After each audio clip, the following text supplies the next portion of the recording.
Hey everyone, welcome back. My name's Ryan Selvy, and I am a Brooklyn-based motion artist, and I am here to give you the greatest tech news, design news, art news that you need to keep up to date with everything that you're doing. And as the technology space and the design world is evolving, this show is here weekly for you on Wednesdays at this time for you to stay up to date.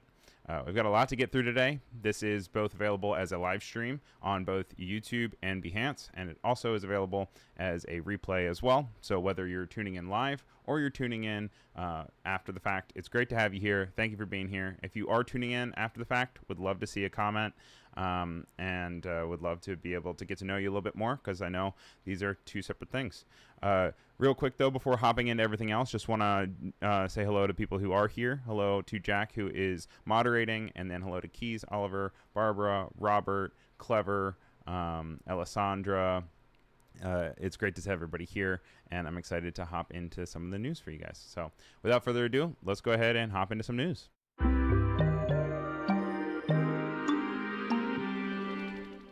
Lots of cool stuff going on this week.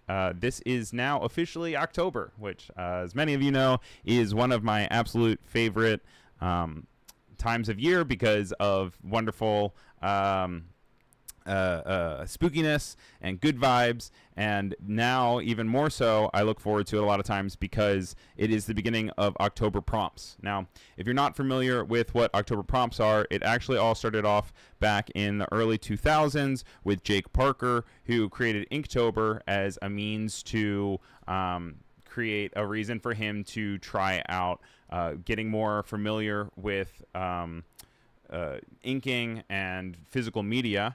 And I think it was like 2014 or so, he started publishing a prompt list, which then invited others to then come in and also create based off of the prompt list. It is a very big undertaking. It's very exciting. Hello, Megan, over on YouTube. Thank you for being here.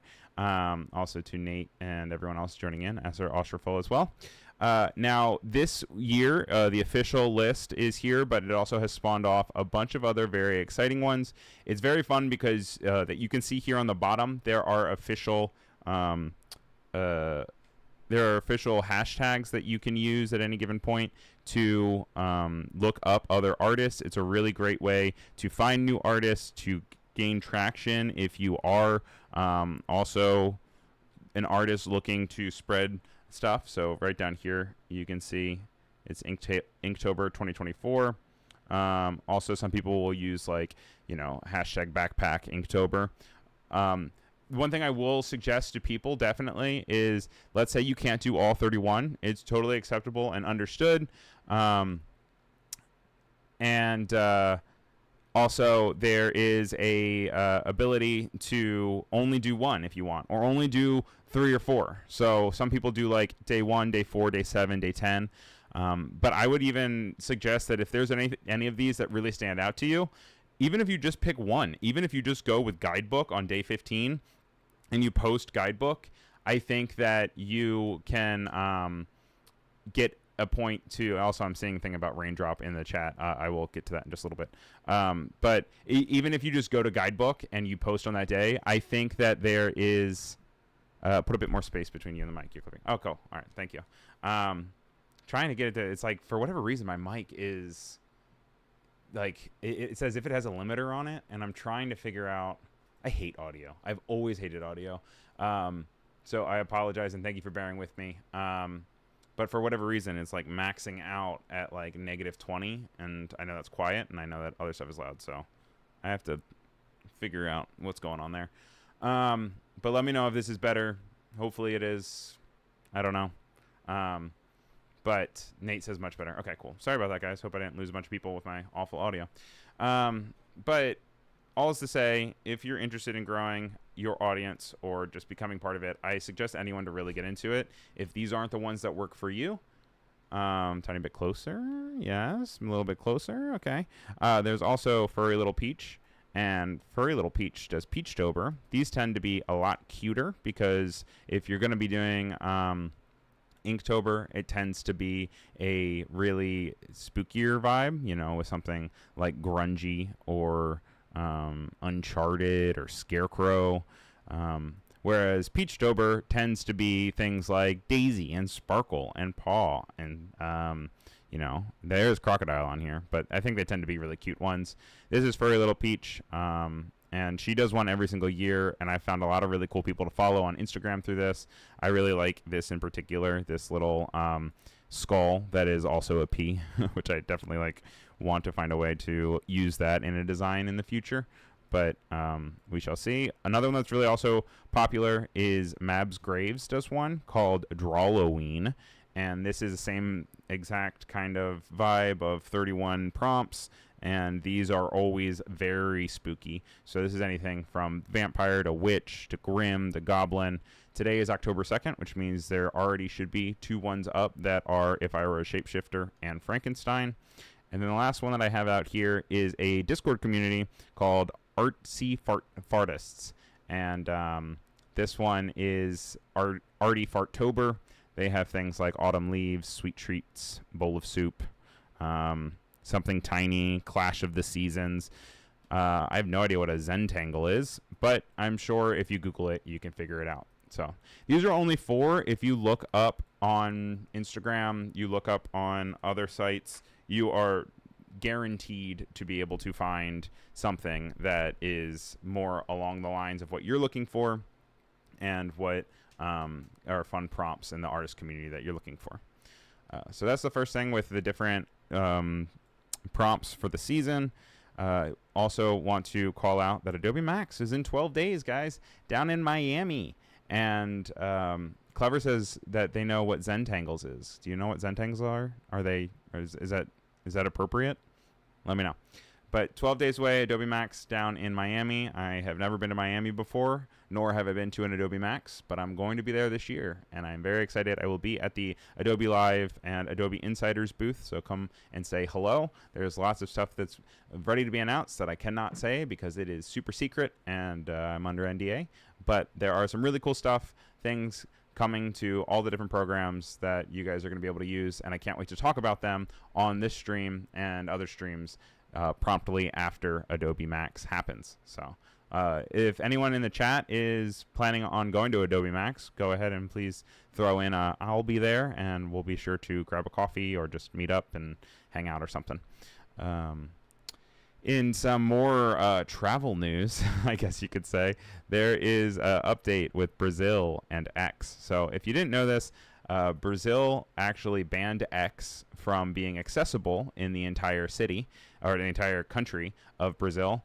And it was because there was some clashing over moderation and things that Elon Musk was getting into as far as things that the Brazilian government was mandating, and then they said no, and then so they banned them, and they started using Starlink, and then they shut down all their banks, and so then X essentially shuttered down in Brazil, which is a really big deal because this happened about a month or so ago, probably closer to 2 months at this point. But Brazil has 21 million active users, which is pretty gigantic. And Brazilians really like their Twitter. So when that shut down, a lot of them also went on to an exodus to other platforms like Blue Sky, which you guys know that I love Blue Sky. You can find me on Blue Sky as ryanselvy.com. And now they're finally getting to negotiations where X has paid some sort of fine. I guess they've come to an agreement as far as how things are going to be handled, and now X should be accessible again into Brazil. Asherful saying BRB because they'll be right back, but I think in reality we can also say that X was also saying BRB. Clever says that's like a Brazilian. Boo. Also, for clarification, Clever says Zentangles are just doodling little patterns within little shapes for your Zen. Zentangles. And also, Jack Watson is in the chat, also providing a link for Zentangle.com. And you can check this out. Celebrating 20 years of the Zentangle method in 2024. So these can be spooky. These could be very Beetlejuice, especially with these lines. It'll be interesting to see these. Very meditative. And I know Kyle Webster also has done a lot of things with meditative line drawing and using drawing and doodling as a means to relax and reflect. So definitely recommend that. Also here on Adobe Live, we have our own news updates. I wanted to make sure that you guys knew that there was a pretty cool episode of Motion Design Hotline with Evan Abrams and Kyle Hamrick earlier today. They were kind enough to record this little promo for us, so I'm going to go ahead and play that. Hey folks, Kyle here from Motion Design Hotline. This week, Evan and I are tackling one of the trickiest parts of doing character animation, which is hands. We have a couple different examples for you here. Some of them are kind of minimally rigged, and they move all the way up to things that are rigged almost as much as your actual hand is. So if you need a helping hand animating those hands, we'll throw all the hand puns at you that you can handle, as well as a bunch of knowledge on how to do this stuff. So use your hand to watch that replay, and of course, come hang out with us next week on Wednesday morning. Use your hand to watch that replay.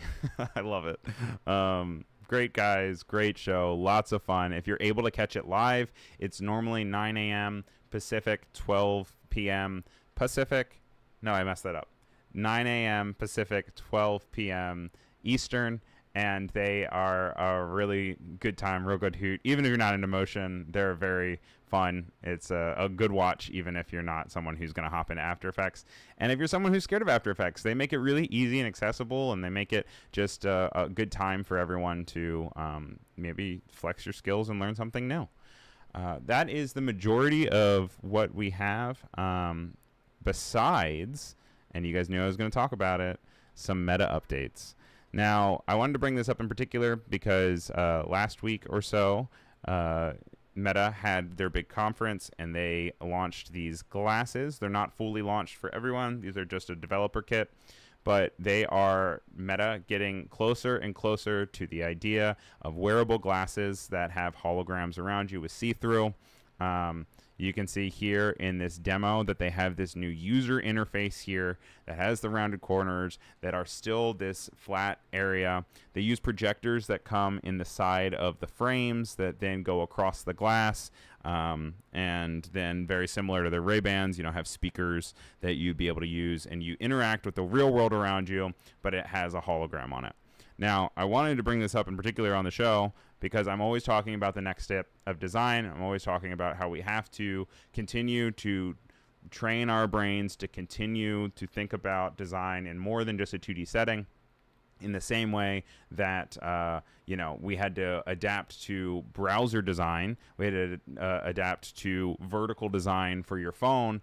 This is going to be yet another way that it's becoming inherently clear to me, at least, that we are on the cusp of this spatial design as Apple describes it. So on the top here is Meta. On the bottom here is your Apple Vision Pro. Now, Apple Vision Pro obviously is taking screens and putting screens directly in front of your eyes, whereas these are pass-through, and it's augmented reality that will then shoot the lasers so that you still see the world around you, but then you also see this see-through situation. The thing that I find really interesting is that even though we're in a 3D space, the 3D designs tend to still be flat, and they tend to all kind of be grouped together in a modular layout, which is interesting. It will be interesting to see over time if the grid is reimagined in more than just a way that's on the XY axis, but maybe the Z axis. Seeing a lot of things in chat about, worrisome about another device to charge. Alessandra's saying, I think I'm good. My vertigo would yell at me. And these won't be out for a while. At least the Meta glasses are. There are some rumors and some leaks that apparently it might be as late as 2027 until we see something. They talked about how they want to deal with weight and affordability and being able to ship it to a bunch of people. I also have no idea what kind of charge they have on them. They want clarity better with the visuals. So you have time to still learn spatial design, but I keep bringing these up, one, because I think it's cool, but two, because I think that as designers, whether you are someone who works on social or someone who works in UI UX, that this is going to be a new form of ways that we're going to have to learn how to create for, create in, and I'm excited to see where it goes from here. But that's all very much in the future. Let's talk about things that actually can affect you and can help you now. So we have a section on the show that we do called Resources. Now, resources are a very pivotal part of how you are I'm huge. Why am I so big? um, resources are something that are pivotal to how you create, and the Adobe apps are obviously something that can help you out. This week in particular, I went ahead and I linked to a bunch of different creators that are really great at creating things online and sharing it, and I wanted to bring up a few of them, give them a call out, give them their due, and then we can also kind of explore in that mind what we can do to replicate it and see how it works out. So with that in mind, I'm going to go ahead and really quickly pull up the very first one that we have here, and this deals with creating a very tactile experience on your designs within Photoshop. And this comes to us from the creator Adam James. Oh wait, no, that's not Adam James. Is in a second. This one comes from Planet People Studio, and this is how to give your mock-ups a painted look. So he has audio on it, but the audio would get flagged, so we're gonna look at this. He's talking about using paper texture as a background, using an ink texture to be able to add that tactile feeling to the back with using blend modes like multiply. But this is where it gets really interesting. He takes the actual content, adds some noise to it with a monochromatic fill to it, and then he uses diffuse with the light and only feature to then kind of roughen the edges up a little bit, and then finally creates a clipping masks and put it on top of the artwork to then kind of pull out of there. And you can see as he does the close-up shots of the work, that it looks like it was printed. It looks like it is a little bit less than perfect, and it's just an easy way that you can quickly update your designs to make it feel a little bit more texture focused, a little bit more tactile. So let's watch it through one more time, and then I can go and we can slow it down, because one of my favorite things about Instagram is that I am able to learn so much with these cool videos, but I absolutely despise that I cannot pause them and scrub through them consistently. Sometimes there will be a little thing on the bottom of them, but other times it's just like, good luck.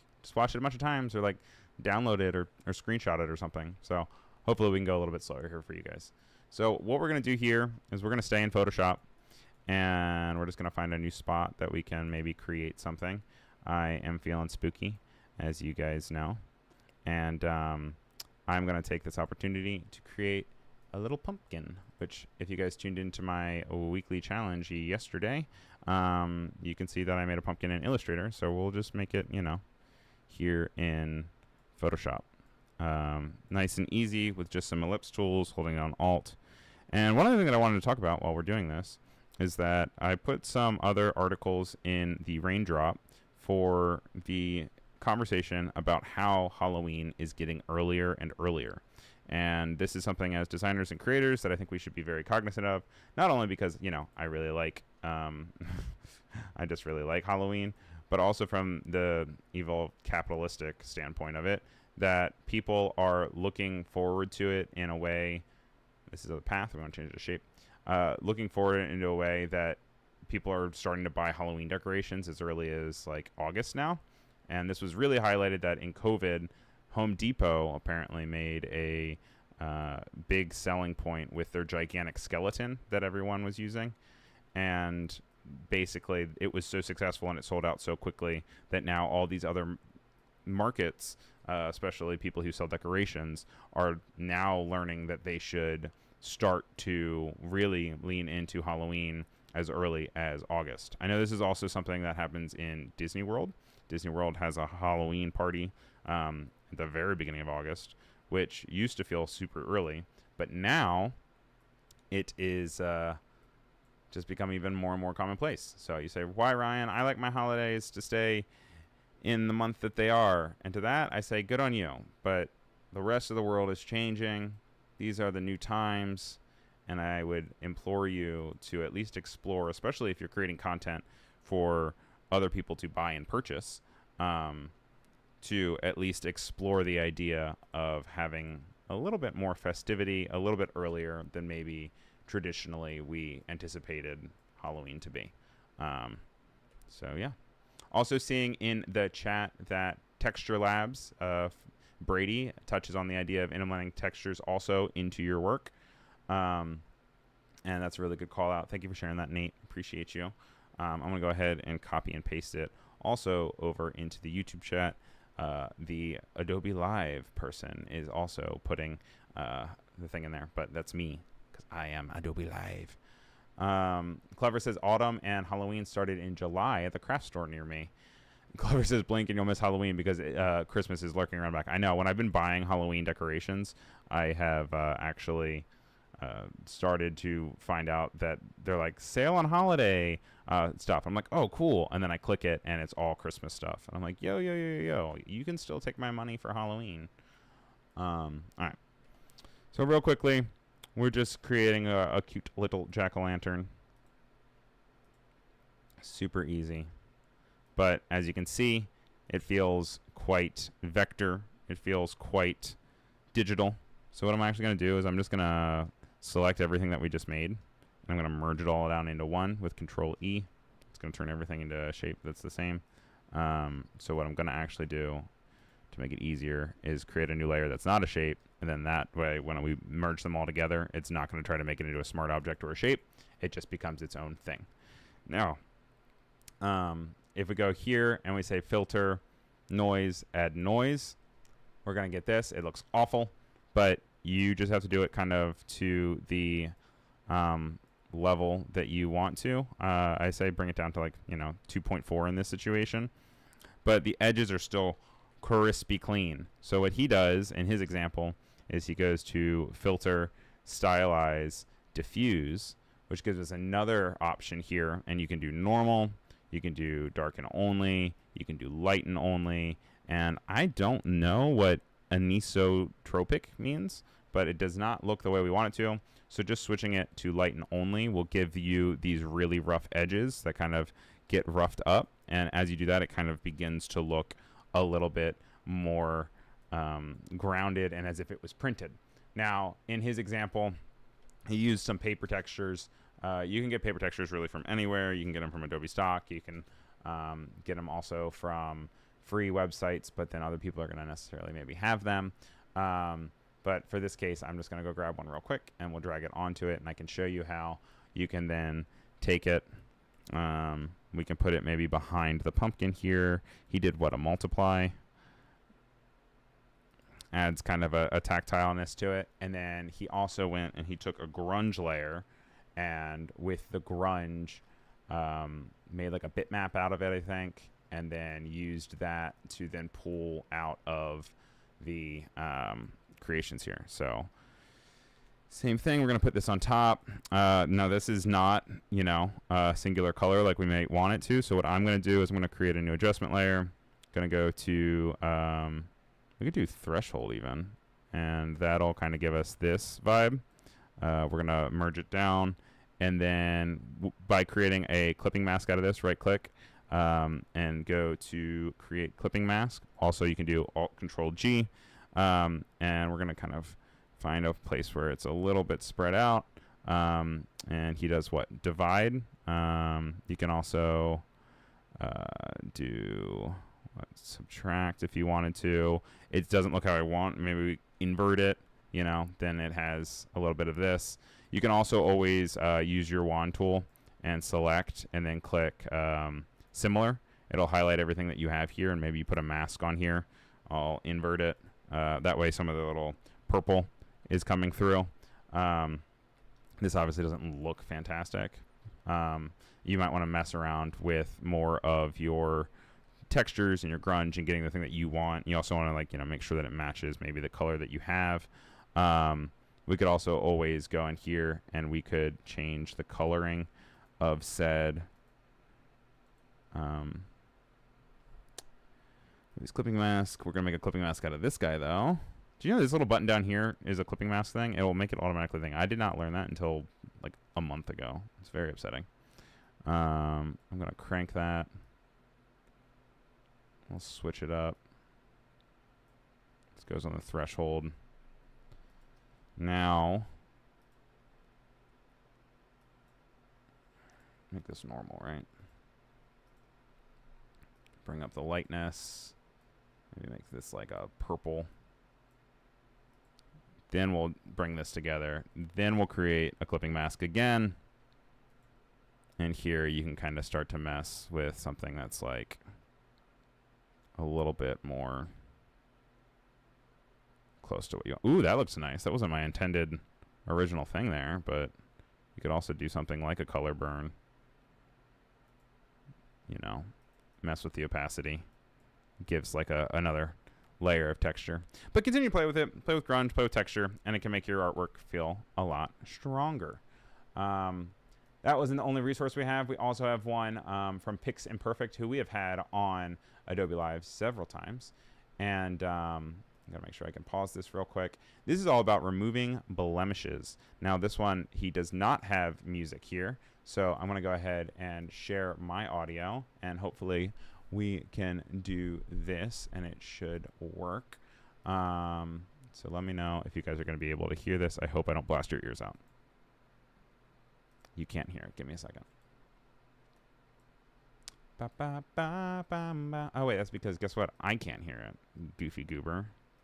Instead, create a hue saturation adjustment layer, and with the hand, click on the area you want to target. Then take the hue and saturation all the way to the right, showing which areas are being targeted. Now hold it from the middle and move the range slider so that only the patches are targeted. You can even fine-tune the range to your liking to get a precise selection, and then double-click on hue and saturation text to reset it. Now adjust the hue, saturation, and lightness until the reds just magically go away. Now select the mask, press Ctrl or Command I to invert it, and with a soft white brush, just broadly paint over the red patches. Do not try to replace the red patches, it looks bad. Instead, create a hue saturation adjustment layer, and with the hand, click on the area you want to target. Then take the hue and saturation all the way to the right, showing which areas are being targeted. Now hold it from the middle and move the range slider so that only the patches are targeted. You can even fine-tune the range to your liking to get a precise selection, and then double-click on hue and saturation text to reset it. Now adjust the hue, saturation, and lightness until the reds just magically go away. Now select the mask. And you guys already saw that. So I'm going to go ahead and we'll do the same thing. Thanks again to Pix Imperfect to bring that into our knowledge base.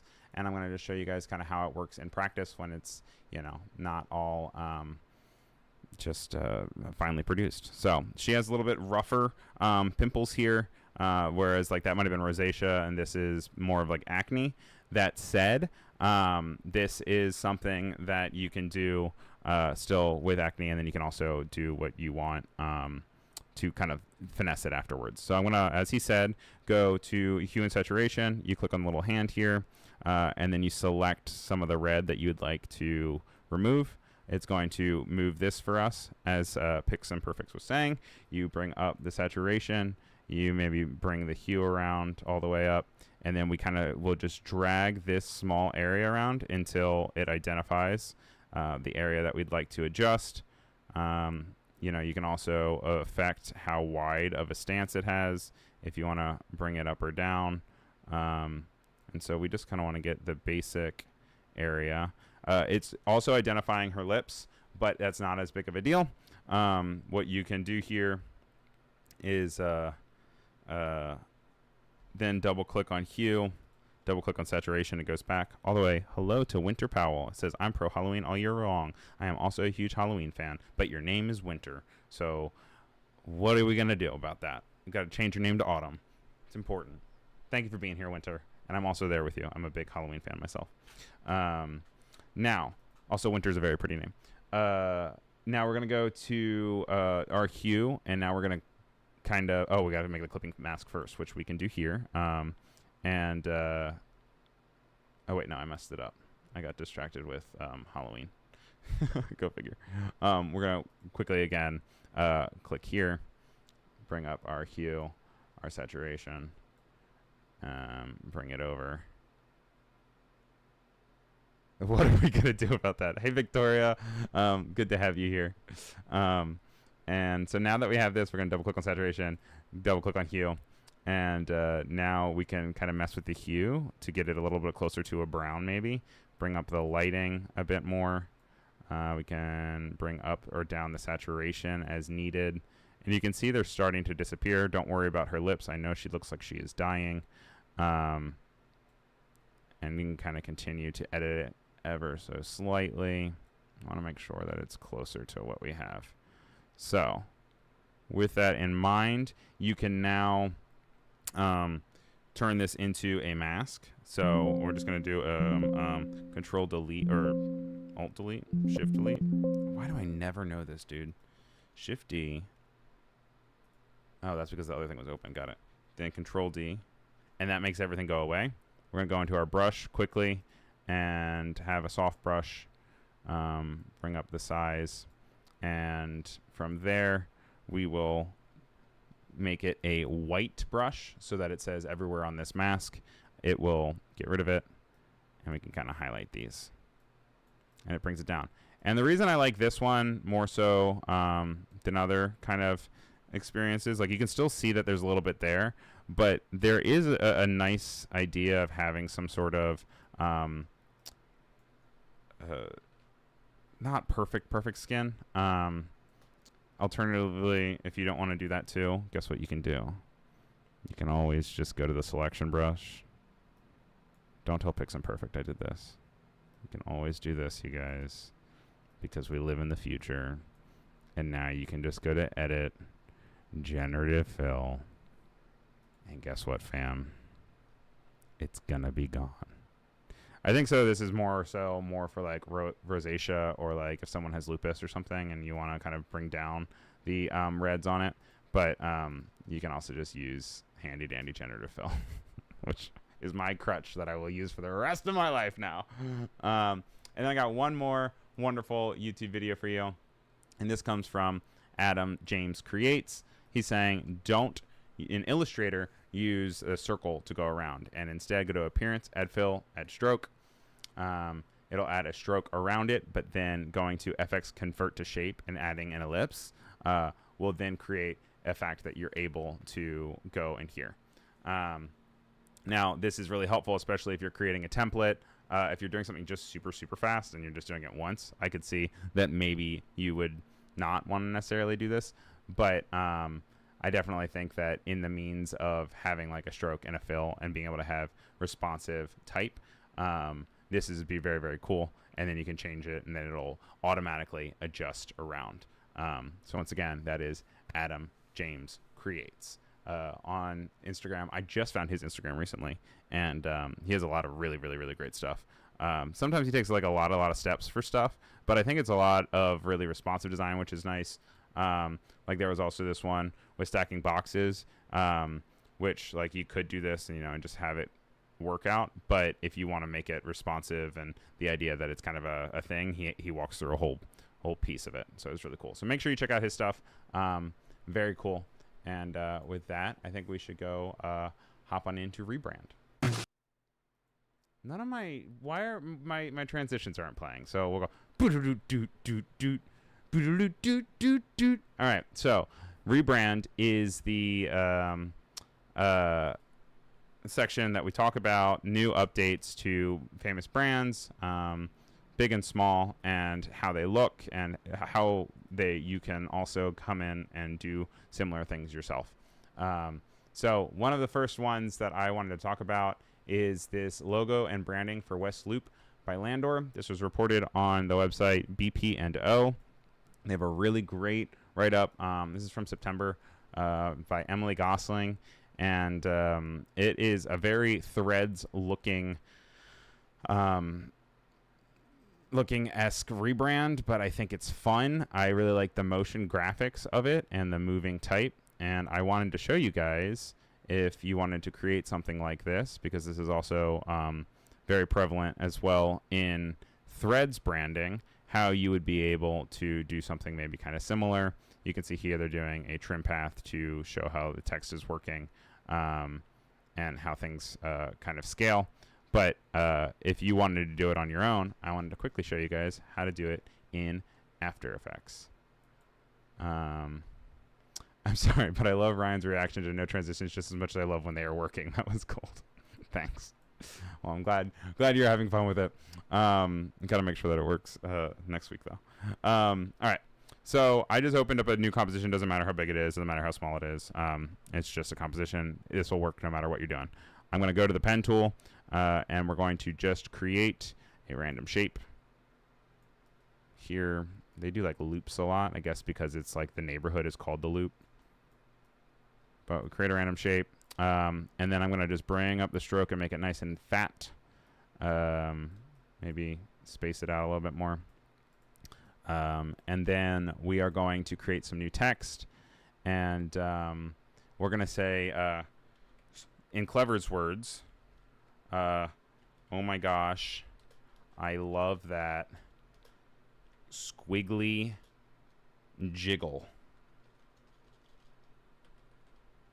And what typeface is this in? This is an Adobe Clean, which is what we use when we're doing stuff on File New. And you'd be like, but Ryan, that's not on there. How do I get it on there? It's actually pretty easy. What I normally do is I will click on the text. I will then draw whatever I want, because that does not matter.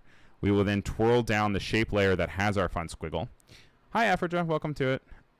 Thank you for coming back. Good to see you. I will continue to toggle down shape path to get to path.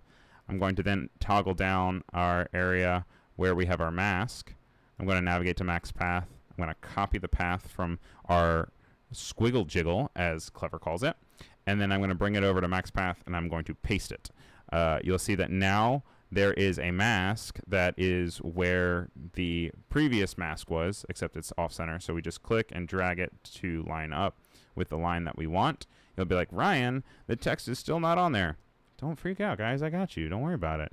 You're going to go to your text layer. You're going to twirl down from text to your path options. You're going to go from path with none to now our newly established path. And now we have all of our text on here.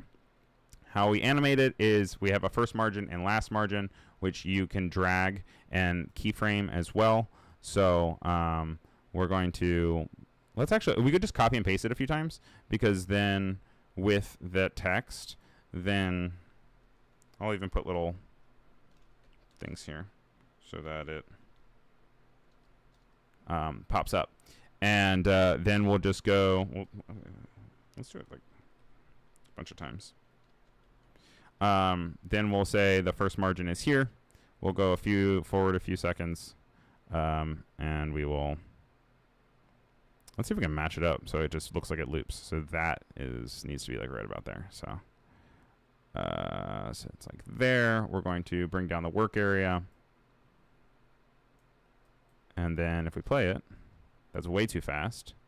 But it gives you an idea of how it looks. Now, if you're worrisome around this area, that's simple enough. We can just go... Or is it simple enough? Because actually that type is going to have to go through it. What did they do? Did they have it pop up? Does it go over top of it? What did they do? What are you ladies doing? Okay, so they are doing it in such a way that it pops through. Now, you would maybe have to mess with 3D for this, which is always an exciting and terrifying thing to go into. You could always go in. Originally I was like, oh yeah, you can just like put a shape in. But if you put a shape in, it's going to mask both sides. So you know what? I might have to look into that, and we might have to get back to it next week. Gives you a reason to come back, right? Gives you a reason to still check it out. That said, you can easily use this method without doing crossover. I feel like I'm like... I mean, if you want to be complicated, what you could always do is we could... Yeah, that's what we're going to do. You could always duplicate this. You could end this path so that the top one is that one, and the bottom one is this one, and you delete the rests. There's probably a better way to do this. But if you're in a pinch and you need to do it, you could totally do this. To which then you could create a form of clipping mask here, or alpha mask. or track mat. I'm all over the place, y'all. And use the same for both, but then you invert one and not the other. And then they would essentially, you'd have to finagle a little bit more. Let's see here. Oh, wait, because that still has... Dang it. Yeah, we're going to have to mess around with this next week, you guys. Next week, you're going to have to tune in to check out how we fix this. But at least gets you halfway there. Halfway there! Halfway there! On other rebranding, what else do we have for you guys today? We have a fun basketball redesign for Paris. And this is coming from Brand New, big favorite website of mine. It's from underconsideration.com, and this is the before and after with Paris basketball. I think this is really great. I think this is fun. The symmetry is really nice. This is doing something similar with the idea of text on a path. And I also really like the ability to immediately be able to tell that it is the Eiffel Tower, while at the same time remaining a piece of like the basketball. And yeah, I think that if I were to do it, maybe I would get rid of this top spark, by which, like, let's see here. We can copy and paste this too. I want to make sure I get Brand New's name in there because I do not want to plagiarize. We're going to hop into Illustrator real quick. And as I place this in here, I'm just going to create a real quick black circle. Do you guys like how messy I keep my workspace with Illustrator? This is not actually how it normally looks. And what you can do here is if we want to just like make it all symmetrical, we're just going to visit it in the middle here. Like this, I am going to make it like a weird looking stroke. Can also click out of that. Do a weird looking stroke here. You don't really need to have symmetrical one for this, more as like you do for the middle part, but we just want to be consistent no matter what we do. So I'm just going to draw half of it. And then let's see if I have to put my money where my mouth is when it comes to the idea that I wouldn't have the little shiny mark on the top. So we'll go in here. I'm going to select everything except the background. And we're going to right click, go to transform, reflect, vertical, and press copy. We'll be able to then kind of go here. Oh, I don't know why that didn't work there, but we'll just redo it. I might have only picked the singular thing here. So we'll go reflect, transform, reflect, and copy. Have it meet. And then you can press Control Y. And with that in mind, you can just kind of identify that you want to get rid of. Let's lock these two. And then if you just add an anchor point, it'll do the work for you. Delete. Add an anchor point, it'll do the work for you. Delete. Oops. Didn't delete that enough. And then, of course, what you can always do here is you can then group all of this together, copy and paste that on top, make a clipping mask. I don't know. What do you guys think?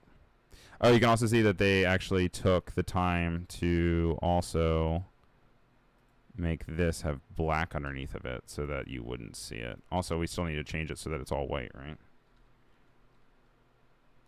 What do you guys think? With or without the little thing on top? Oops. Why are you? Oh, because we locked, remember when we locked the layer? We're going to copy and paste those in there as well. So I'm going to press Command X for that. Triple click into isolation mode. Control Shift V. Send the thing back. And bring it.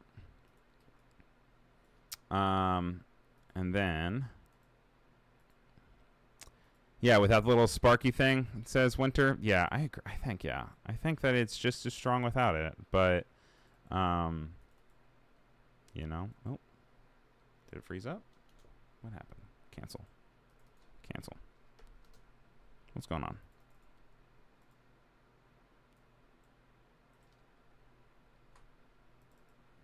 Shall all be white.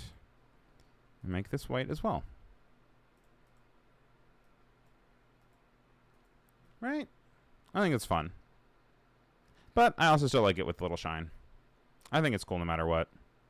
I think it's nice. But I think it's fun rebrand. Good job to the team that did it. This is from Studio Teresa, and that is from the brand new section. As far as other fun rebrands, the thing I also want to do was the new audio sound for Instagram. Now, Instagram has a new sound for their reels. You want to hear it? That's it. Oh, it didn't play. We'll play it again. We'll do audio output capture.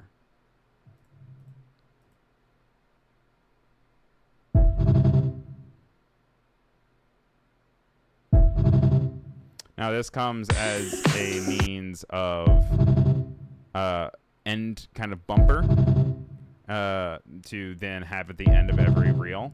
I know that TikTok did this forever ago, and they were specifically kind of on top and ahead of the brand of the idea of being able to save your videos and share them out throughout the internet without necessarily having a link back to the original post.